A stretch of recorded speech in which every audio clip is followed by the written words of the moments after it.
All right, so we left off talking about trading in the Aztec Empire. So they developed a very vibrant trading society in Central America. One of the main things they traded was cacao beans, and these are the dry seeds of a tropical bush, and we process this into cocoa and chocolate. Now, the Aztec used this as a form of currency because some services and goods are too big to carry around to trade, and so you would use some of these cacao beans as a representative of what you would bring and trade later. So, just generally about Aztec culture, uh, the Aztecs believed they were Huitzilopochtli's chosen people. He was their main god, and it was their duty in the world to make sure that the sun rose each day. They had other Aztecs gods.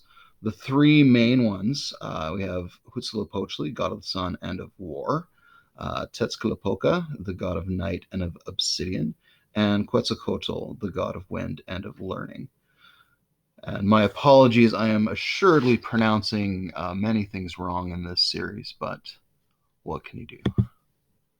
So, ritual sacrifice was performed to maintain the stability of the universe.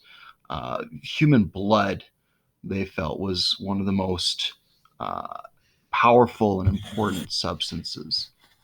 And so, it was through the human blood and the heart, especially, that they could appease the gods and prevent the earth from drying up and keep the sun, moon, and stars journeying through the sky.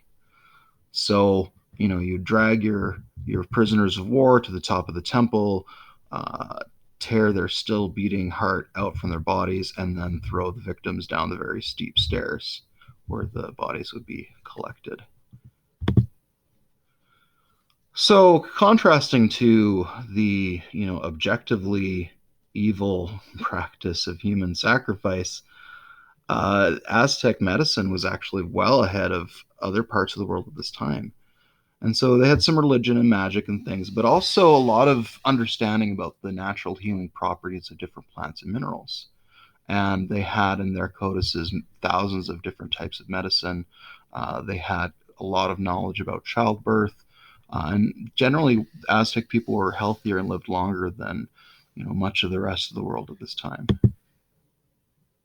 So I mentioned codices a second ago. The Aztecs had hundreds of these. They're like books, but they're written in pictographs, and they're written about many different topics. Now, the elite were the only ones taught to read them. They were folded accordion style and made from deerskin, cloth, or some rudimentary paper, fancy paper, but very rudimentary. Aztec sculptures were typically religious, and so we'd find them in temples and below ground, recognition of the underworld. And so these would often be made by artisans who would pass the skills on to their sons. The largest and grandest architecture was reserved in Aztec society for temples. The Aztec temples were unique from their predecessors because you had the two sets of stairs. And we can tell if a temple is an Aztec temple or Mayan or Teotihuacan or other temple by this feature. The big Aztec temples would always have this double stairs. Feathers were more prized than gold. They were colorful, rare, and delicate, and so they loved, loved, loved making garments and adorning them with feathers. And this was a real calling card of the nobility, wearing garments adorned with feathers. Time was very important to the Aztecs. They had a 365-day solar calendar because they had figured out that that's a really good way to divide the year. They had a 260-day ritual calendar, and so you would have these calendars going on different cycles, and it took 52 years for the calendars to begin on the same day, and this was the start of a new era. And in 52 years, that's a good, generational marker.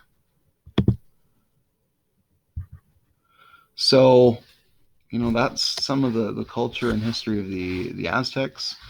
There's really good PowerPoints, videos on YouTube about some of the history, some of the wars and names of rulers and things. But I just wanted to gather together some of the things about, their culture and how they lived.